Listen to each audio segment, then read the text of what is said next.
ಇವತ್ತಿನ ದಿನ ಡಿಫ್ರೆಂಟ್ ಆಗಿರುವಂಥ ಟೇಸ್ಟಿಯಾಗಿರುವಂಥ ಒಂದು ಪರಾಟ ಮಾಡೋದು ನೋಡೋಣ. ತುಂಬ ಟೇಸ್ಟಿಯಾಗಿರುತ್ತೆ, ಮಾಡೋದು ಕೂಡ ತುಂಬ ಈಸಿ. ಬನ್ನಿ ಇದನ್ನು ಕ್ವಿಕ್ಕಾಗಿ ಹೇಗೆ ಮಾಡೋದು ನೋಡೋಣ. ನಾನಿಲ್ಲಿ ಒಂದು ಮಿಕ್ಸಿಂಗ್ ಬೌಲ್ಗೆ 1 ಕಪ್ ಆಗುವಷ್ಟು ಗೋಧಿ ಹಿಟ್ಟು ತೊಗೊಂಡಿದ್ದೀನಿ. ಇದಕ್ಕೆ ಸ್ವಲ್ಪ ಅಜ್ವಾಯಿನ್ ಹಾಕ್ಕೊಳ್ತಾ ಇದ್ದೀನಿ, ಅಂದರೆ ಓಂ ಕಾಳು. ಒಂದು ಅರ್ಧ ಟೀ ಸ್ಪೂನ್ ಆಗುವಷ್ಟು ಓಂ ಕಾಳನ್ನು ಈ ಥರ ಕೈಯಿಂದ ಪ್ರೆಸ್ ಮಾಡಿಕೊಂಡು ಹಾಕ್ಕೊಂಡು ಇದಕ್ಕೆ ಸ್ವಲ್ಪ ಉಪ್ಪನ್ನು ಹಾಕ್ಕೊಳ್ತಾ ಇದ್ದೀನಿ. ಉಪ್ಪು ಹಾಕ್ಕೊಂಡು ಚೆನ್ನಾಗಿ ಮಿಕ್ಸ್ ಮಾಡಿಕೊಂಡು ಇದನ್ನು ಚಪಾತಿ ಹಿಟ್ಟಿನ ಹದಕ್ಕೆ ಕಲಿಸ್ಕೋಬೇಕು. ಹಿಟ್ಟನ್ನು ಸ್ವಲ್ಪನೇ ನೀರು ಹಾಕ್ಕೊಂಡು ಚಪಾತಿ ಹಿಟ್ಟಿನ ಅದಕ್ಕೆ ಕಲಿಸ್ಕೊಳ್ಳಿ. ಸಾಫ್ಟಾಗಿ ಕಲಿಸ್ಕೋಬೇಕು ಹಿಟ್ಟು ಕಲಸಾದ್ಮೇಲೆ ಒಂದು 10ರಿಂದ 15 ನಿಮಿಷ ನೆನೆಯಕ್ಕೆ ಬಿಡಬೇಕು ಹಿಟ್ಟನ್ನು. ಆವಾಗ ನಾವು ಮಾಡುವಂಥ ರೆಸಿಪಿ ತುಂಬ ಚೆನ್ನಾಗಿ ಬರುತ್ತೆ, ಸಾಫ್ಟಾಗಿ ಬರುತ್ತೆ. ಇವಾಗ ಬೇರೆ ಒಂದು ಮಿಕ್ಸಿಂಗ್ ಬೌಲ್ಗೆ ಹಾಕ್ಕೊಂಡು ಇಟ್ಕೊಂಡಿದ್ದೀನಿ ಮುಚ್ಚಿ. ಅಷ್ಟರಲ್ಲಿ ನಾನಿಲ್ಲಿ ಒಂದು ದೊಡ್ಡ ಗಾತ್ರದ ಈರುಳ್ಳಿನ ಕಟ್ ಮಾಡ್ಕೊಳ್ತಾ ಇದ್ದೀನಿ. ಈ ಥರ ಉದ್ದುದ್ದಕ್ಕೆ ತುಂಬ ತೆಳುವಾಗಿ ಕಟ್ ಮಾಡ್ಕೋಬೇಕಾಗತ್ತೆ ಈರುಳ್ಳಿನ. ಈಗ ನೋಡ್ತಿರ್ಬೋದು, ಈ ಥರ ಕಟ್ ಮಾಡ್ಕೋಬೇಕು. ಪೂರ್ತಿ ತೆಳುವಾಗಿ ಕಟ್ ಮಾಡ್ಕೊಳ್ಳಿ ಆದಷ್ಟು. ವಿಡಿಯೋ ಪೂರ್ತಿ ನೋಡಿ. ಒಂದ್ಸತಿ ನೀವೇನಾದರೂ ಇದನ್ನು ಮಾಡಿಕೊಂಡು ಟೇಸ್ಟ್ ನೋಡಿದ್ರೆ ಪದೇ ಪದೇ ಇದನ್ನೇ ಮಾಡ್ಕೊಳ್ತೀರಾ. ಇದಕ್ಕೆ ಯಾವುದೇ ರೀತಿ ಪಲ್ಯ ಬೇಕಾಗಿಲ್ಲ, ಚಟ್ನಿ ಬೇಕಾಗಿಲ್ಲ, ಸಾಸ್ ಬೇಕಾಗಿಲ್ಲ, ತುಂಬ ಟೇಸ್ಟಿಯಾಗಿರುತ್ತೆ.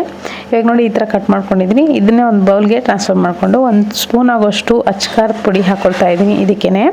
ಹಾಗೆ ಅರ್ಧ ಟೀ ಸ್ಪೂನ್ ಆಗೋಷ್ಟು ಧನಿಯಾ ಪುಡಿ, ಅರ್ಧ ಟೀ ಸ್ಪೂನ್ ಆಗೋಷ್ಟು ಗರಂ ಮಸಾಲ ಹಾಕ್ಕೊಂಡಿದ್ದೀನಿ. ಇದಾದಮೇಲೆ ನಾನಿಲ್ಲಿ ಅರಿಶಿನ ಪುಡಿ ಒಂದು ಅರ್ಧ ಟೀ ಸ್ಪೂನ್ ಆಗೋಷ್ಟು ಹಾಕ್ಕೊಂಡಿದ್ದೀನಿ. ರುಚಿಗೆ ತಕ್ಕಷ್ಟು ಉಪ್ಪನ್ನು ಹಾಕ್ಕೊಂಡಿದ್ದೀನಿ, ಸ್ವಲ್ಪನೇ ಹಾಕ್ಕೋಬೇಕು ಉಪ್ಪನ್ನು.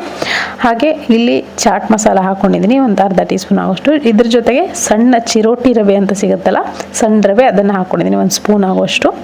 ಇದೆಲ್ಲದನ್ನು ಹಾಕ್ಕೊಂಡು ಚೆನ್ನಾಗಿ ಮಿಕ್ಸ್ ಮಾಡ್ಕೋಬೇಕು. ಆ ಈರುಳ್ಳಿ ಜೊತೆಗೆ ಮಿಕ್ಸ್ ಆಗಬೇಕು. ನಾವು ಹಾಕಿರುವಂಥ ಎಲ್ಲ ಪದಾರ್ಥಗಳು ಈರುಳ್ಳಿ ಜೊತೆಗೆ ಮಿಕ್ಸ್ ಆಗಿ ನೀರು ಬಿಡುತ್ತೆ. ಇಲ್ಲಿ ಸ್ವಲ್ಪ ಮಿಕ್ಸ್ ಮಾಡಿಕೊಂಡು ಈ ಚಿರೋಟಿ ರವೆ ಹಾಕಿರೋದಕ್ಕೆ ಕಾರಣನೇ ಅದು, ನೀರು ಬಿಡಬಾರ್ದು ಅಂಥೇಳಿ ಹಾಕಿರೋದು. ಸ್ವಲ್ಪ ಕೊತ್ತಂಬರಿ ಸೊಪ್ಪನ್ನು ಹಾಕ್ಕೊಂಡು ಮಿಕ್ಸ್ ಮಾಡ್ಕೋಬೇಕು. ಇವಾಗ ನೋಡಿ ಇಲ್ಲಿ ನಮ್ಮ ಸ್ಟಫಿಂಗ್ ರೆಡಿ ಆಯಿತು. ಇವಾಗ ಚಪಾತಿ ಹಿಟ್ಟು ಏನು ಕಲಸಿಟ್ಕೊಂಡಿದ್ವಲ್ಲ ಅದು ಕೂಡ ಚೆನ್ನಾಗಿ ನೆನೆದಿದೆ, ನೋಡ್ತಿರ್ಬೋದು ಸಾಫ್ಟಾಗಿ ನೆನೆದಿದೆ. ಇದ್ರ ಮೇಲೆ ಸ್ವಲ್ಪ ನೀವು ಎಣ್ಣೆ ಹಚ್ಕೊಳ್ಬೇಕಿದ್ರು ಮತ್ತೆ ನಾದ್ಕೋಬೋದು ಸಾಫ್ಟಾಗಿ. ಈಗ ನೋಡಿ ಇದು 4 ಭಾಗವಾಗಿ ಮಾಡ್ಕೊಂಡಿದ್ದೀನಿ.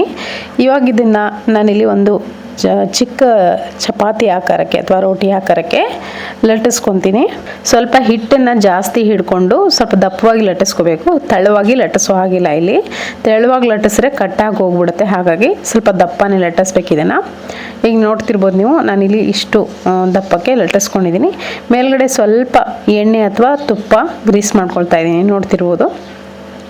ಇವಾಗ ನಾವು ಸ್ಟಫಿಂಗ್ ಏನು ರೆಡಿ ಮಾಡಿಟ್ಕೊಂಡಿದ್ವಲ್ಲ ಅದನ್ನು ಈ ಥರ ಸ್ಪ್ರೆಡ್ ಮಾಡ್ಕೊಳ್ತಾ ಇದ್ದೀನಿ. ಆ ಚಪಾತಿ ಮೇಲ್ಗಡೆ ಈ ಥರ ಸ್ಪ್ರೆಡ್ ಮಾಡ್ಕೊಳ್ಳಿ. ಎಡ್ಜಸ್ಸನ್ನು ಮಾತ್ರ ಸ್ವಲ್ಪ ಒಂದು ಅರ್ಧ ಇಂಚ್ ಆಗೋಷ್ಟು ಎಡ್ಜಸ್ಸನ್ನು ಬಿಟ್ಟು ಈ ಥರ ಸ್ಪ್ರೆಡ್ ಮಾಡ್ಕೋಬೇಕು, ನೋಡ್ತಿರ್ಬೋದು. ನಾವು ಅವಾಗಲೇ ಮಿಕ್ಸ್ ಮಾಡಿಟ್ಟಿದ್ವಲ್ಲ ಚಿರೋಟಿ ರವೆಯನ್ನು ಕೂಡ ನೆಂದಿರುತ್ತೆ ಚೆನ್ನಾಗಿ.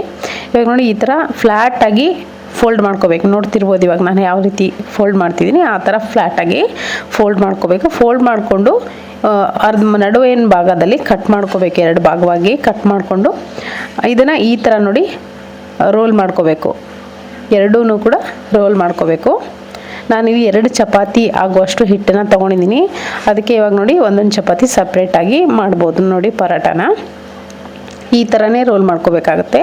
ಆವಾಗ ಸ್ಟಫಿಂಗ್ ಎಲ್ಲೂ ಬಿಟ್ಕೊಳ್ಳಲ್ಲ, ತುಂಬ ಚೆನ್ನಾಗಿ ಬರುತ್ತೆ. ಈಗ ನೋಡ್ತಿರ್ಬೋದು 2 ರೆಡಿ ಮಾಡಿದ್ದೀನಿ ನಾನು. ಇವಾಗ ಇದರಿಂದ ಪರಾಟನ ಲಟ್ಟಿಸ್ಕೊಳ್ಳೋಣ. ನೀವು ಬೇಕಿದ್ರೆ ಹಾಗೇ ಲಟ್ಟಿಸ್ಕೋಬೋದು. ಸ್ವಲ್ಪ ಎಣ್ಣೆ ಅಥವಾ ಬೆಣ್ಣೆ ತುಪ್ಪ ಏನಾದರೂ ಸರ್ಫೇಸ್ಗೆ ಗ್ರೀಸ್ ಮಾಡ್ಕೊಂಡು ಲಟ್ಟಿಸ್ಕೋಬೋದು. ನಾನಿಲ್ಲಿ ಈ ಥರ ಮೇಲ್ಗಡೆ ಒಂದು ಸ್ವಲ್ಪ ಪ್ರೆಸ್ ಮಾಡಿಕೊಂಡು ಒಣ ಹಿಟ್ಟನ್ನು ಹಾಕ್ಕೊಂಡು ಲಟ್ಟಿಸ್ಕೊತಾ ಇದ್ದೀನಿ. ಹಿಟ್ಟಿನ ಒಳಗೆ ಅದ್ದಬಾರ್ದು, ಅಂದರೆ ಡಿಪ್ ಮಾಡಬಾರ್ದು ಹಿಟ್ಟನ್ನು. ಈ ಥರ ಸ್ವಲ್ಪನೇ ಹಿಟ್ಟನ್ನು ಸ್ಪ್ರಿಂಕಲ್ ಮಾಡಿಕೊಂಡು ಅದರಲ್ಲಿ ಲಟ್ಟಿಸ್ಕೋಬೇಕು.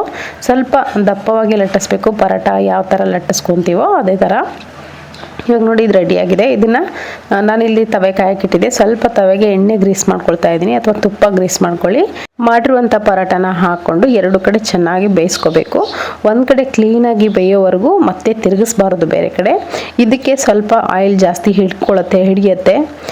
ನೀವು ಟೇಸ್ಟಿಯಾಗಿ ಬೇಕು, ಚೆನ್ನಾಗಿ ಡಯಟ್ ಏನು ಮಾಡ್ತಾ ಇಲ್ಲ ಅಂದರೆ ಈಸಿಯಾಗಿ ಇದನ್ನು ಮಾಡ್ಕೋಬೋದು, ಅಥವಾ ಆಯಿಲ್ ಫ್ರೀಯಾಗೂ ಕೂಡ ಮಾಡ್ಕೋಬೋದು. ಅದು ಕೂಡ ಚೆನ್ನಾಗಿರುತ್ತೆ ಟೇಸ್ಟು. ಸ್ವಲ್ಪ ತುಪ್ಪ ಹಾಕ್ಕೊಂಡು ಫ್ರೈ ಮಾಡ್ಕೋಬೋದು. ಇವಾಗ ನೋಡ್ತಿರ್ಬೋದು ಈ ಥರ ಒತ್ತಿ ಬೇಯಿಸ್ಕೋಬೇಕು ಇದನ್ನು ಇವಾಗ ತೆಗಿತಾ ಇದ್ದೀನಿ. ಇದೇ ಥರ ನಾನು ಮತ್ತೊಂದು ಪರೋಟ ಕೂಡ ರೆಡಿ ಮಾಡಿದ್ದೀನಿ. ಅದನ್ನು ಕೂಡ 2 ಕಡೆ ಚೆನ್ನಾಗಿ ಕೆಂಪಗಾಗೋವರೆಗೂ ಫ್ರೈ ಮಾಡ್ಕೊತೀನಿ.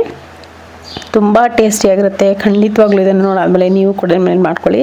ಯಾವುದಾದ್ರೂ ಪಲ್ಯಗಳನ್ನ ಮಾಡೋಕ್ಕೆ ಬೇಜಾರಾಗಿದ್ದರೆ, ಚಪಾತಿ ಹಿಟ್ಟಿದ್ರೆ ಈ ಥರ ಮಾಡ್ಕೊಂಬಿಡಿ, ತುಂಬ ರುಚಿಯಾಗಿರುತ್ತೆ. ಇದಕ್ಕೆ ಯಾವುದೂ ಪಲ್ಯ ಬೇಕಾಗಿಲ್ಲ ಅಥವಾ ಚಟ್ನಿ ಸಾಸ್ ಏನೂ ಬೇಕಾಗಿಲ್ಲ, ಹಾಗೆ ತಿಂದ್ಬಿಡ್ಬೋದು. ನಾನಿಲ್ಲಿ ಸಾಸ್ ಜೊತೆ ಸರ್ವ್ ಮಾಡ್ಕೊಂಡಿದ್ದೀನಿ, ನೋಡ್ತಿರ್ಬೋದು. ನೋಡಲಿಕ್ಕೆ ಎಷ್ಟು ಚೆನ್ನಾಗಿದೆ, ಟೇಸ್ಟ್ ಕೂಡ ಅಷ್ಟೇ ರುಚಿಯಾಗಿರುತ್ತೆ. ಖಂಡಿತ ಇದು ನೋಡಾದ್ಮೇಲೆ ನೀವು ಕೂಡ ಮನೇಲಿ ಮಾಡ್ಕೊಳ್ಳಿ. ಹೇಗಿತ್ತು ಅಂತ ಕಮೆಂಟ್ ಮುಖಾಂತರ ಅಭಿಪ್ರಾಯ ತಿಳಿಸೋದನ್ನು ನನಗೆ ಮರಿಬೇಡಿ. ಸೊ ಇವತ್ತಿನ ಈ ರೆಸಿಪಿ ಇಷ್ಟ ಆಗಿದ್ರೆ ಲೈಕ್ ಮಾಡೋದನ್ನು ಮರಿಬೇಡಿ. ಫೇಸ್ಬುಕ್, ಇನ್ಸ್ಟಾಗ್ರಾಮಲ್ಲಿ ಕೂಡ ನಮ್ಮನ್ನು ಫಾಲೋ ಮಾಡಿ. Thank you.